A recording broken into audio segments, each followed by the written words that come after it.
Polri resmi melimpahkan tersangka dan barang bukti kasus pembunuhan Brigadir Yosua dan kasus obstruction of justice atau perintangan penyelidikan dengan tersangka Ferdi Sambo CS ke Kejaksaan Agung. Saat tiba di Kejaksaan Agung, Sambo dan istri serta tersangka lain mengenakan rompi oranye dan langsung diperiksa didampingi kuasa hukum. Mantan Kadif Propam Polri Ferdi Sambo meminta maaf dan menyesali perbuatannya di kasus pembunuhan Brigadir Yosua. Ia pun menyatakan istrinya Putri Chandrawati hanya korban dalam insiden berdarah di rumah dinasnya. Siap untuk menjalani semua proses hukum. Istri saya tangan Bapak bersalah. Bapak saya pegang ya? Tidak melakukan apa-apa, justru menjadi korban. Saya menyampaikan permohonan maaf kepada pihak-pihak yang sudah terdampak atas perbuatan saya. Usai pelimpahan tahap 2, kuasa hukum Ferdi Sambo dan Putri Chandrawati kini fokus dalam penanganan pendampingan tersangka yang akan segera disidangkan. Kami akan fokus setelah ini untuk membaca seluruh berkas-berkas yang ada, melihat setiap detail bukti yang ada, dan tentu saja di proses persidangan nanti kita akan uji semuanya secara seimbang. Jadi fakta akan kita letakkan di tengah. Nanti kami berharap tentu saja majelis hakim juga, kami percaya juga pada majelis hakim akan objektif dan adil dalam hal ini. Sementara kuasa hukum Barada Richard Eliezer sudah memiliki strategi khusus, mengingat peran kliennya sebagai saksi mahkota. Mengenai peran dari klien saya kan sebagai saksi mahkota ataupun saksi kunci yang menjadi peranannya sangat penting karena membuka kasus ini menjadi terang. Nah, kalau mengenai strateginya seperti apa, mungkin saya belum bisa sampaikan ya, karena itu biar nanti di pengadilan. Selain Sambo dan Putri Chandrawati, 3 tersangka lain yakni Ricky Rizal, Kuat Maruf, dan Richard Eliezer ditampilkan Kejaksaan Agung ke hadapan media. Kejaksaan Agung juga menunjukkan tersangka kasus perintangan penyelidikan kasus Sambo, termasuk Hendra Kurniawan, mantan Karopaminal Divisi Propam Polri. Tim Liputan, Kompas TV. Ya, saudara, seperti kita telah ikuti bersama bahwa seluruh tersangka, seluruh barang bukti untuk kasus pembunuhan berencana Brigadir Joshua dan satu kasus lagi berkaitan dengan perintangan penyidikan dari pembunuhan berencana ini sudah dilimpahkan dari kepolisian ke Kejaksaan Agung. Kasus Ferdi Sambo dikatakan siap disidangkan dalam waktu dekat. Kejaksaan Agung kemarin juga sudah kepada publik mengajak untuk mengawal secara bersama-sama kasus Ferdi Sambo ini ketika sidangnya nanti sudah berjalan. Kita akan bahas bersama para narasumber yang hadir secara daring untuk Sapa Indonesia Pagi. Dan sudah bergabung ada mantan Hakim Agung, Gayus Lumbun. Selamat pagi Pak Gayus, saya sekalian mengecek audio. Apa kabar Pak Gayus? Sudah lama saya nggak ketemu Bapak. Ya, lama nggak ketemu. Alhamdulillah kita ketemu sehat-sehat. Dan yang satu lagi ini Pak Gayus, Kang Asep Iwan Iriawan, ini jadi langganan dan mungkin Pak Gayus sama Kang Asep nih saya sudah book lah ya Kompas TV mengikuti sidang nanti. Selamat pagi Pak Gayus, selamat pagi Pak Gayus. Pak Asep. Ya, karena ada keinginan kita bersama agar kasus ini kita kawal bersama nih Kang Asep dan juga Pak Gayus, seperti juga permintaan dari Kejaksaan Agung dan publik terutama begitu. Saya sih secara pribadi dan saya meyakini juga banyak pemirsa Kompas TV banyak belajar dari kasus ini begitu. Nah, Kang Asep, ketika kasus ini menjelang diserahkan ke Kejaksaan Agung pada waktu itu, kita agak pertanyakan kok agak lama dan ternyata ini disiapkan lah begitu. Akhirnya kejadian juga nih kemarin. Nah, ada beberapa harapan dari Kang Asep kan pada waktu itu agar penyerahannya seperti ini. Nah, yang Kang Asep lihat kemarin sudah sesuai harapan Kang Asep nggak agar kemudian kasus ini nanti bisa dari pantauan Kang Asep ini sudah on the right track nggak Kang Asep? Ya, terima kasih. Bukan sesuai harapan saya, memang sesuai harapan di KUHP. Di KUHP itu kan kata-katanya segera. Ketika dinyatakan lengkap atau tidak lengkap. Kalau dinyatakan lengkap, maka segera jaksa penuntut umum membuat dakwaan. Penyerahannya kalau internal itu dikatur mereka P21, PP berapa lah gitu, terserah itu mereka, yaitu menyerahkan berkas sesudah, menyerahkan tersangka dan barang bukti plus alat bukti sudah selesai. Nah, tinggal sekarang jaksa dan jaksa agung mudanya betul juga kan, Senin dia paling lambat akan menyerahkan surat dakwaan. Saya ingatkan surat dakwaan harus memenuhi pasal 143 ya ayat 2 harus jelas lengkap ya CJL ya jelas lengkap dan cermat itu harus dilakukan. Kalau tidak nanti hati-hati. Tapi kita kan pernyataan terakhir ketika diserahkan tersangka terutama FS ya dia sudah mengakui, menyesali dan minta maaf. Mudah-mudahan pernyataan dan penasihat hukumnya akan faktual, objektif, akan lapornya kita mudahan di persidangan jangan sampai di persidangan nanti berkelit, berbantah. Nah itu akan dicek oleh para hakimnya apakah bersesuaian dengan kesaksian lain atau tidak. Mudah-mudahan ya kita lancar-lancar saja, mereka juga menyesali perbuatannya sehingga publik memang tercerahkan juga bahwa memang ada satu perbuatan pidana, ya ada delik yang memang cukup menarik hatian publik. Capek lah semua juga untuk mengomentari beginian. Tapi nanti di persidangan jangan kami rakyat atau pencari keadilan juga dikecewakan. Ya, Kang Asep, jadi ini sudah oke lah ya begitu dari amatan kita dari luar begitu Kang Asep membantu kami untuk mengamati ini. Tapi Kang Asep agak menyoroti bahwa kemarin sempat ada pernyataan lagi dari Verdi Sambo yang mengatakan saya siap menjalani semua kasus hukumnya dan juga bahwa istri saya tidak bersalah. Anda ini harusnya akan tergambar nanti di pengadilan. Begitu maksud Kang Asep? Ya gini, kalau soal persatu bahwa istrinya tidak bersalah, PC kita lihat dakwaannya. Boleh aja memberikan saksi nanti dia kan bagi saksi juga untuk PC si PS ini kan akan meringan atau tidak kan ada saksi-saksi lain. Kita akan lihat bahwa apa yang dilakukan PC di situ kan entah membantu atau ikut serta nanti kita lihat dakwaannya karena kita belum tahu dakwaan untuk PC itu apa, bagaimana kecermatannya, kejelasannya, kelengkapannya. Kalau FS kan boleh katakan sudah diadili di media kita semua ini kan perbuatan dia jangan disali. Cuman untuk PC kan selama ini kan tertutup, apalagi dikaitkan pernyataannya tentang ada delik kesusilaan kan, tapi nanti kita lihat. Tapi yang jelas yang PC juga didakwa tentang sama pasalnya kan, pasal pembunuhan kan. Nah itu juga soal dia membela ya wajar lah, suami bela istri itu wajib gitu, bagaimanapun dia boleh KDRT, apalagi jadikan sama-sama tersangka gitu kan. Nanti kita lihat di persidangan.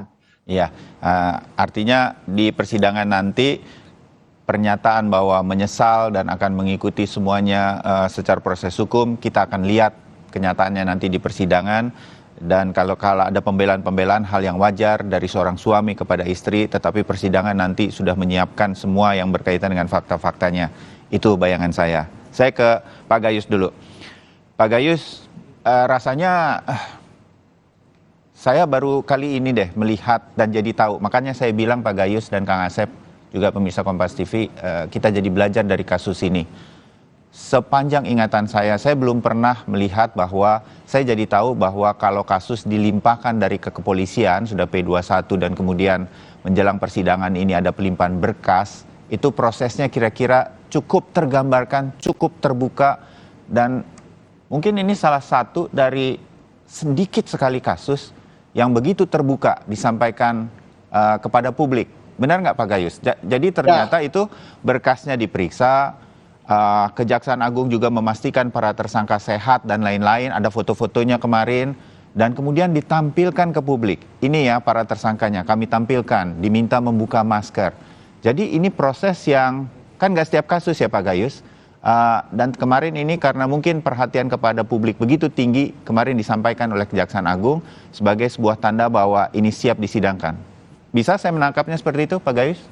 Ya, tepat sekali, walaupun tidak satu-satunya ya. Kita lihat juga kopi sianida juga demikian. Berapa lama yang lalu, hampir 11 tahun yang lalu ada kasus Marsinah juga demikian ya. Tapi tidak sehebat inilah tampilannya. Ya saya harapkan agar bukan seperti kita memamerkan buah yang kelihatannya indah di luarnya, di dalamnya mungkin tidak sesuai. Oleh karena itu saya perlu menyampaikan hal-hal yang penting. Karena tampilan-tampilan itu kan kemasan sebenarnya. Itu bagus. Ditampilkan inilah para terdakwa nanti yang diadili. Nah itu saya melihat itu ranumnya buah dilihat dari kulitnya. Maka saya akan menggunakan pemahaman bahwa sebenarnya apa itu dakwaan? Dakwaan ada perumusan dari tindak pidana yang telah dirangkum dengan baik dan lengkap oleh diawali penyidik penyelidikan, penyidik, kemudian kepada jaksa menugaskan JPU untuk tampil ke pengadilan. Sebagai bagian dari 3 pendekatan. Kalau bagi terdakwa, ya ini bahan-bahan untuk pembelaan nantinya dakwaan ini, persiapannya. Bagi jaksa ya agar mendapat tuntutan sesuai dengan keadaan apa. Karena jaksa ini kan dominus litis, pemilik perkara itu jaksa menurut teoritik. Dominus litis itu pemilik, pengawal yang menyajikan perkara ini di persidangan. Nah, tentu dakwaan ini seringkali ya, tidak ada kasus yang besar begini, dikembalikan itu ditolak oleh majelis karena kekurangan hal-hal menyangkut dakwaan formil dan material. Apa itu yang formil? Yang formil itu luas sekali, identitas yang lengkap. Itu formil. Kemudian termasuk itu kebangsaan, ya, kewarganegaraan, itu harus lengkap selengkap-lengkapnya. Itu di pasal 197 KUHP jelas itu nanti batal demi hukum itu kalau ada kekurangan pada saat telah diperiksa dan telah diputus. Nah, akan diulang lagi. Ini risiko-risiko dari sampai sedetail itu ya Pak Gayus ya diperiksanya ya. Itu baru material, belum formilnya. Formilnya itu harus pasti, locus delicti, tempus delicti. Apakah betul itu di Magelang kejadiannya atau di Jakarta? Ini harus kuat sekali untuk disajikan sehingga tidak cacat hukum, sehingga ditolak oleh majelis untuk diulangi lagi. Ya. Nah, ini risiko-risiko yang harus dihadapi nanti di persidangan. Ya, nah, Kang Asep, ada beberapa, saya nyebutnya apa nih Kang Asep ya, Kang Asep menyatakan kalau bisa begitu, sedemikian rupa ini kemudian ada hal-hal yang menjadi harapan begitu. Sebagai seorang pengamat, walaupun Anda sekarang sudah mantan hakim, tetapi berharap begitu, kemarin tempat sidangnya lebih representatif karena ini akan menjadi perhatian publik, mungkin banyak media yang akan hadir dan lain-lain, tetapi kalau bisa dipindah. Kita pernah mengalaminya waktu sidang penistaan agama, Ahok waktu itu, dan juga sebelumnya jauh mundur almarhum mantan Presiden Soeharto, tidak di pengadilan pada umumnya, tetapi kita pindah ke Kementerian Pertanian di kawasan Pasar Minggu. Nah, ada harapan itu, tetapi tidak. Ternyata ini diyakini Kejaksaan Agung, Pengadilan Negeri Jakarta Selatan akan mampu melaksanakan semuanya dengan baik. Kemudian sempat disampaikan bahwa ada kemungkinan para jaksa penuntut umum menangani kasus ini akan dikarantina di rumah aman. Tapi ternyata ini, kata Kejaksaan Agung, tidak diperlukan. Nah, hal-hal semacam ini yang tadinya bisa menjadi tambahan keyakinan bahwa kasus ini tidak masuk angin dan lain-lain begitu. Apakah ini akan mempengaruhi nanti jalannya sidang menurut Kang Asep?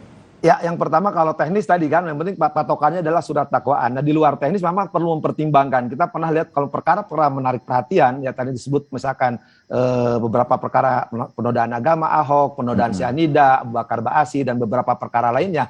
Ruang sidangnya memang perlu yang besar. Kita perhatikan kejadian kemarin ketika penyerahan dari kepolisian kepada jaksaan, media aja cuma media begitu rame, begitu heboh, begitu rumit, keluar kata-kata kasar yang tidak layak kemarin kan. Bayangkan kalau nanti ketika persidangan di ruang sidang, kalau saya lihat Pengadilan Selatan memang ruangnya tidak akan cukup untuk nampung media, apalagi penonton.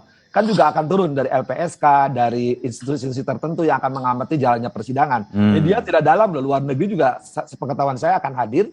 Ya beberapa. Nah, ini perlu pengamanan media, walaupun kita percayalah kepada pengadilan, pihak kepolisian membantu. Cuma jangan sampai seperti kejadian penyerahan kemarin itu juga kan, betapa repot dan hebohnya. Jadi perlu memang ruang sidang, setidaknya Selatan kan punya yang bekas dipakai penodaan agama itu di Kementerian Pertanian, atau yang lebih tahu lah nanti Pemda Jaksel membantu ke ruangan yang lebih layak.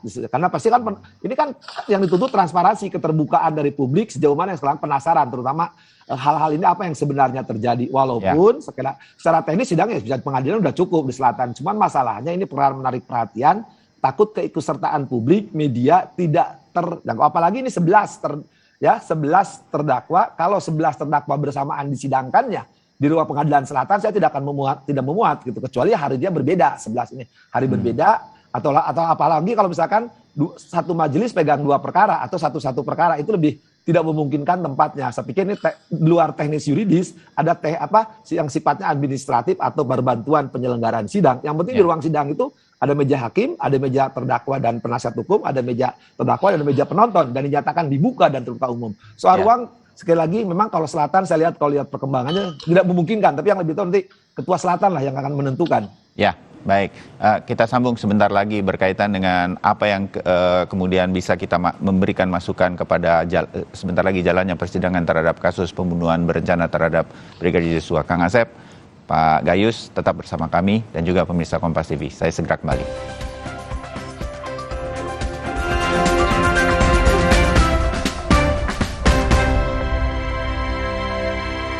Counterpan Clean untuk redakan diri otot. Sensasi Counterpan Cool untuk pendinginan saat olahraga. Hangatnya Counterpan Clean untuk redakan diri otot. Sensasi Counterpan Cool untuk pendinginan saat olahraga.